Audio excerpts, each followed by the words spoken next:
Be me, 31, marketing strategist at a mid-tier agency. Spreadsheet samurai, slide deck zombie, living on caffeine and unread vacation emails. Everyone calls me dependable. Translation: they can dump extra work on me. A friend sets me up with her favorite barista. Paint-stained shirts, rescue dog photos, soft sarcasm. Her name is Mira. I say yes. Half out of guilt, half out of curiosity.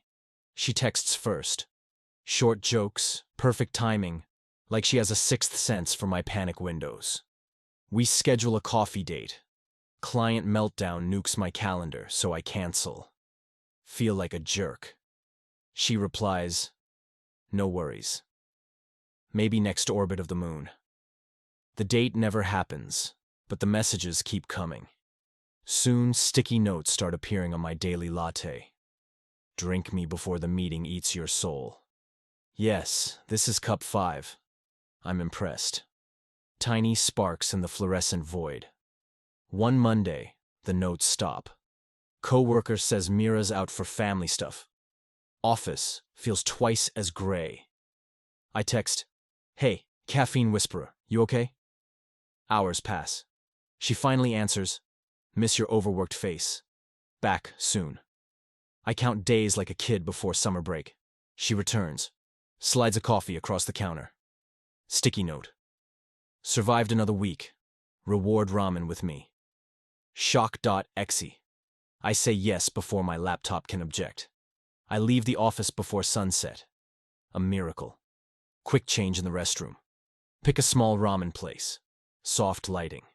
Indie playlist. She shows up. Leather jacket. Simple dress. Casual perfection. Conversation flows like broth. She teases the menu. Which miso has the least emotional baggage? I laugh harder than quarterly reports allow. I confess the burnout. She listens like it matters. You're allowed to clock out from survival mode, she says. The bill arrives. She insists. You're emotionally underpaid. My treat. I promise dessert next time. Heart buffer overflow. Did she say next time? We step outside. It's raining. She turns down my umbrella. Walking in rain is free therapy. She kisses me, quick, like a post-it note promise. Back home, urgent email pings. For once, I close the laptop. 2 weeks later, we still see each other, irregularly, but enough to remember I have a heart. She drops pastries at reception, sticky on the box.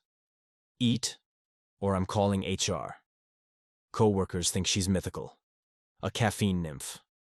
I visit her apartment above a laundromat. Soap and cinnamon in the air, records spinning, no screens allowed. She shows me handwritten quotes from her librarian mom. If something makes you feel too much, lean in. I read it aloud. My chest loosens. We kiss. Slow. Rain taps the window like soft percussion. A month later, I'm slipping again. She calls me out. Work vines are creeping back. She's right. I ask my boss for reduced hours and 2 remote days a week. Terrifying. Liberating. I show up at Mira's door early. She's in a paint-spattered t-shirt, surprised. Upgraded to human hours? She asks. We burn garlic cooking pasta, laugh about it, eat on the floor. She pulls the book again, hands me another note. Love lives in showing up, even tired. I read it aloud. She rests her forehead on mine and whispers, "Thanks for showing up." 1 year later, we rent a loft over a different cafe. Cinnamon and clean floors. She still doodles on my cups. I still glance at email too much. But never during morning light on her curls. Sometimes love isn't fireworks. Sometimes it's a sticky note that says breathe, and a coffee that tastes like coming home.